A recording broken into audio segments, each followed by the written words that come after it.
வணக்கம் நண்பர்களே, welcome to Logan TNPSC YouTube channel. நண்பர்களே, உங்களை மீண்டும் ஒரு வீடியோ சந்திக்கிறது ரொம்ப மகிழ்ச்சி. இன்றைக்கி நம்ம இந்த வீடியோவில் எதை பற்றி பார்க்க போகிறோம்னா, பொது அறிவு டாப்பிக்கில் ஒரு 5 வினாவிடைகள் பற்றி தான் பார்க்க போகிறோம்.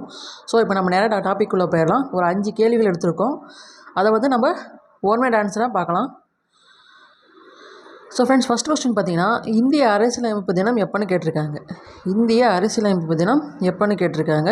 ஜனவரி 26, டிசம்பர் 26, நவம்பர் 26, அக்டோபர் 20 கேட்டால் நவம்பர் 26 தான் இந்திய அரசியலமைப்பு தினமாக கடைபிடிக்கப்படுகிறது. அடுத்து, இந்திய அரசியலமைப்பு நிர்ணய சபையில், அதாவது இந்திய அரசியலமைப்பு நிர்ணய சபை ஆரம்பிக்கும் போது அதில் எத்தனை பெண் உறுப்பினர்கள் இருந்தான்னு கேட்குறாங்க. இந்திய அரசியலமைப்பு நிர்ணய சபை அமைக்கப்படும் போது அதில் எத்தனை பெண் உறுப்பினர்கள் தான் கேட்டிருக்காங்க.